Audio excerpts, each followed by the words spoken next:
Shalom sahabat yang baik hati, salam sehat selalu bagi kita semuanya. Marilah kita bersatu di dalam doa. Damai sejahtera Allah yang melampaui segala akal, itulah yang memelihara hati dan pikiranmu dalam Kristus Yesus Tuhan kita. Amin. Firman Tuhan bagi kita pada hari ini dari Matius 16 ayat 21 sampai 28. Marilah kita baca secara lengkap di tempat kita masing-masing.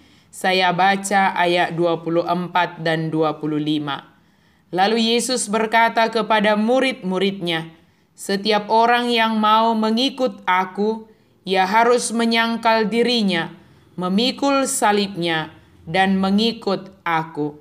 Karena barang siapa mau menyelamatkan nyawanya, ia akan kehilangan nyawanya. Tetapi barang siapa kehilangan nyawanya karena aku, ia akan memperolehnya." Menyangkal diri, memikul salib, dan mengikut Yesus. Selamat hari Minggu dan damai sejahtera yang dari Tuhan menyertai kita. Yesus memberitahukan penderitaan yang akan dialaminya dan juga kebangkitan pada hari yang ketiga. Namun Petrus merespon dengan pola pikir manusia yang segera ditegur oleh Yesus dan menyampaikan konsekuensi sebagai pengikut Kristus dan apa yang akan didapatkan oleh orang yang setia mengikut Kristus. Nas firman Tuhan ini mengajarkan kita beberapa hal. Yang pertama, jangan menjadi penyebab penderitaan bagi orang lain. Yesus menyebut siapa yang menjadi penyebab penderitaannya atau yang mengakibatkan atau yang membuat dia menjadi menderita. Pertama disebut para tua-tua, menunjuk kepada orang-orang yang dituakan di tengah masyarakat Yahudi. Imam-imam kepala, yaitu menentukan segala bentuk hukum-hukum keagamaan Yahudi. Ahli-ahli Taurat, yaitu yang mengetahui segala isi penjabaran 613 hukum Taurat, firman Tuhan dan adat-adat Yahudi.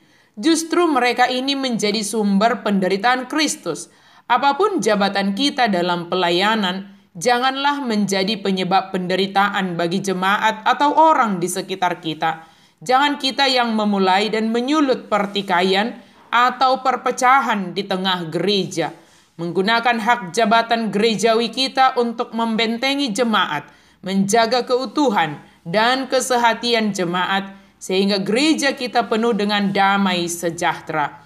Ketika terjadi riak-riak perpecahan, maka biarlah kehadiran kita membawa kesatuan dan kesehatian di tengah gereja kita. Yang kedua, hadapi konsekuensi sebagai pengikut Kristus. Apa konsekuensi? Yang pertama adalah bersedia menyangkal diri, menolak dan membuang segala bentuk yang membuat kita menjadi sombong, menanggalkan hak untuk mengorbankan diri untuk Kristus, mampu berkata tidak kepada keinginan dan ya kepada kehendak Allah. Allah menjadi yang utama, bukan kehendak atau keinginan kita sendiri. B. Bersedia memikul salib. Kita dipanggil hidup bersedia dalam pengorbanan. Pengorbanan waktu, kenikmatan duniawi, dan bahkan kedudukan kita demi melayani orang di sekitar kita. Meringankan beban saudara. Dengan salib yang kita pikul, maka kita fokus pada tujuan hidup kita. C. Mengikut Yesus. Berada di sisi atau di samping atau di belakang. Siap mengalami seperti yang dialami oleh Yesus. Inilah yang harus kita lakukan sebagai pengikut Kristus.